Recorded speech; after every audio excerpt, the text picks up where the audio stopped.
So here we have yet more consequences from the asinine technology policy the United States has towards China. Banned drones and routers in the US will still get critical updates until 2029. Yes, my friends, it is true. No matter how stupid I think our policies are towards China, the ramifications towards our stupid policies towards China make it all the worse. So one of the things I've been talking about for a while now is, with the U.S. administrations, not only do they want to block things like the ability to sell or transfer things like hardware, but they're actually trying to block things like the sales and transfer of things like software. Remember, under the Biden administration, Biden literally wanted to put export controls on AI models. So whether or not it's a smart idea or it'll even work as far as GPUs and graphics cards and all that is concerned, right? That's actual hardware. Maybe you can track that worth a darn. But think about this, right? Our administrations are so out of the loop, they literally think they can put export controls on files. Well, the music industry and the movie industry and basically everybody else found out how impossible that was to deal with, 20 years ago. But again, the administrations of the United States, are still trying to live as if it's 1999, I suppose. And so one of the curious things that comes up, though, is what are the ramifications when the United States starts putting on export restrictions and controls of hardware? And then a big part of that hardware is also the things like software and updates that go along with it. One of the things I was talking about earlier is this whole disaster with the U.S. trying to prevent ASML, not just from selling equipment to China, but also maintaining equipment that China already owns. So China already purchased these digital lithography machines for $400 million a piece. They're already purchased, they're already there, they're already doing whatever it is they're supposed to be doing. And the United States comes in and says, we have the right to say that equipment shouldn't even be maintained anymore. One of the things that I've argued is think about what the ramifications of that means. If you are in Argentina, if you are in Spain, if you're in South Africa, do you want to buy equipment? Spend a lot of money. Again, we're talking about $400 million per piece of equipment. Do you want to spend that type of money on equipment and know that at any time your ability to maintain the equipment that you already purchased has disappeared because somebody half a world away, didn't get a good sleep last night? Is that something that you feel comfortable with? One of the interesting things with this, though, is when we talk about this, right, I'm always talking about, those poor people in Argentina thinking about what their risk management strategy is or mitigation strategy is for the psychosis of the current administration in the U.S. Or what about South Africa? One of the things that gets left out of this whole equation is, what about the risk mitigation strategy for CTOs in Maryland or Texas or California when the reality of these disastrous policies really hit? And so one of the big things that's going on right now is the FCC is stepping in, and under national security grounds, they're trying to block hardware that was manufactured overseas from being sold in the United States. And to be clear, I don't really get how this works. Look, it's all manufactured overseas. I'm just gonna go. I'm tired of these Chinese routers. I'm gonna go get myself a hand-built Amish router. Can you imagine? Can you imagine walking into somebody's data center? And like the server racks are made out of oak, and the switches and everything are encased in maple or whatever. It's oh wow, you have a mahogany switch. Oh, that's pretty. Again, I look at these, I don't some of these things, and I talk about even being a commentator. I look at they're just so confusing. I don't understand. We don't manufacture this shit. You're going to block things that were manufactured overseas from being sold to the United States. So basically, we don't get any. Anyways, but of course with all of this, somebody has paid the appropriate fees. So their equipment that was manufactured overseas will be labeled good for America and they'll be able to sell it here, while the other equipment won't be. Anyway, you can have fun trying to figure out that whole mess. One of the curious parts about this, again, when you look at modern technology hardware, one of the components is the hardware itself, and then you have the software on top of the hardware, but then you have the continuing updates, right? There's vulnerabilities in the hardware, there's problems, there's updates, there's improvements, the whole 9 yards. And one of the things that just didn't hit me with this whole FCC disaster is the idea that they would literally start blocking updates to the equipment that you've already purchased in the United States. You buy a router, you buy a drone, right? They want to be able, and they have the ability to try to prevent you from installing firmware updates, security updates, and the whole 9 yards. And this could be very, very concerning, again, in the technology world, because trying to understand American policy towards all this will just make you lose your mind.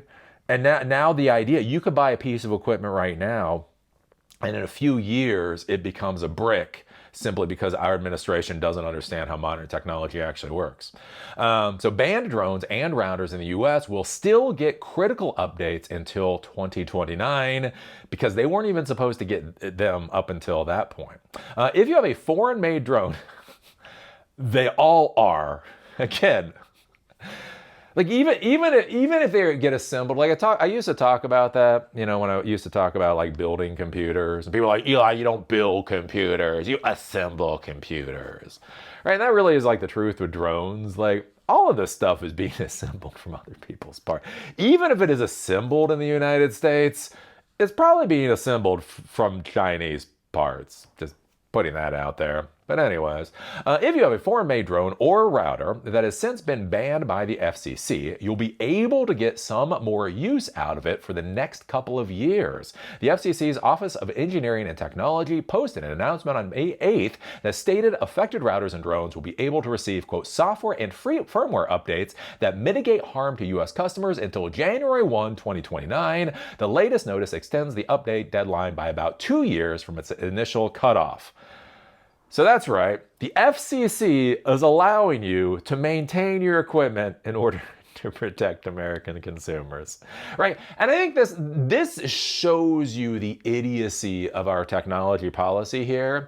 The idea that, okay, so this equipment is still in American homes, is still in American businesses, it is still being used, right? It is still being used. Them cutting off the ability or your legal right to be able to maintain that equipment on national security grounds, when in fact it's going to open up so much of this equipment to so many other vulnerabilities from things like hackers. Right? Yeah, we don't want the Chinaman to bring down our systems.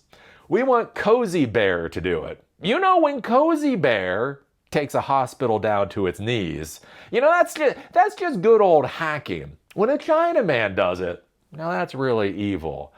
And this is the kind of idiocy that we're dealing with. And it is going to be something to be considering as we go forward, especially with a lot of this FCC stuff. Because look, all of this stuff is built overseas. Whether you like it, not, that's its own argument. But what equipment? I mean, I've got computers, I got Raspberry Pis, I've got robots, I've got about every type of computer equipment you could want in this room.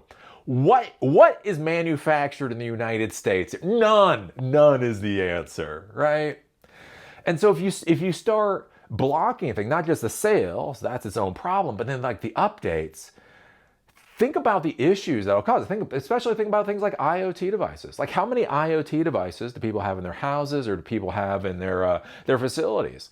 Think about if they can no longer update the firmware anymore. Basically, the moment you're not able to upload or be able to install the security patches is the moment all of that equipment should, operative word, should be ripped out of your facility.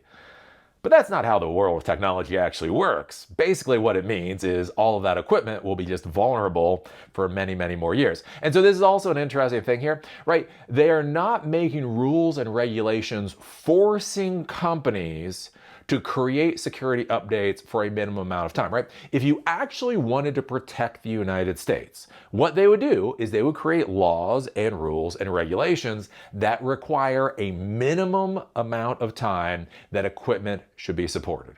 If you sell, let's say, $1 million of something. So again, that's Ring cameras. You have to sell a lot. I'm not saying like the home-built, Amish-built electronic devices, but you got to sell a lot of them, right? If you sell $1 million of a model or whatever else, that has to be supported for a decade, right? With security updates and all of that kind of stuff.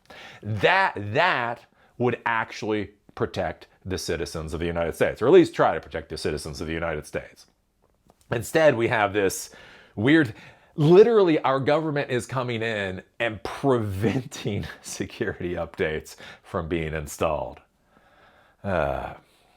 The FCC added, quote, uncrewed aircraft systems, better known as drones and drone components, to its covered a list of communications equipment and services that pose national security concerns in December 2025, a few months after the federal agency added routers manufactured outside the U.S. to the list, but allowed an exception that affected routers would receive updates at least through March 1, 2027. Yay. With the FCC's latest notice, the OET argued in favor of extending the update deadline, adding that, quote, special circumstances warrant a deviation from the general rules and the public interest would be better served by extending the waiver of the prohibitions. It would be better served if you got rid of things like prohibitions on literally security updates. So we're gonna start to see more and more of this abject disaster. The problem is, with the boomers, they just don't understand how technology works. God bless them. They were born in the days of dinosaurs and beating a woman over their head and dragging them to the cave, and that's how you married them or whatever else, right? They just don't get how technology works. And I think that's one of my big concerns here with so much of the quote unquote security that's being implemented, in order to battle Chinaman, is they literally just don't understand what the hell they're doing. They seem to have no conception of the ramifications of this idiocy, right? Whether it's the Biden administration trying to do export controls on models, literally on files, or this type of crap where you're banning equipment, and then you also want to ban the critical updates for the equipment that is already in production. It's already in facilities. It's already in homes and the whole nine yards. This idiocy is going to get even more stupid. So what do you think about this? What do you think about the FCC extending the length of time you're legally able to get security updates for the equipment that you already own? When you see this type of policy decision, does this make you feel more comfortable about the administrations, whatever administration is currently in office? Lordy. Put your thoughts down below. If you like these episodes and you want them on Spotify or on Apple Podcasts, there's a link in the doobly-doo. There's a link also down there for my LinkedIn account if you want to follow some of the technology stuff that I do there. And with that, see y'all later.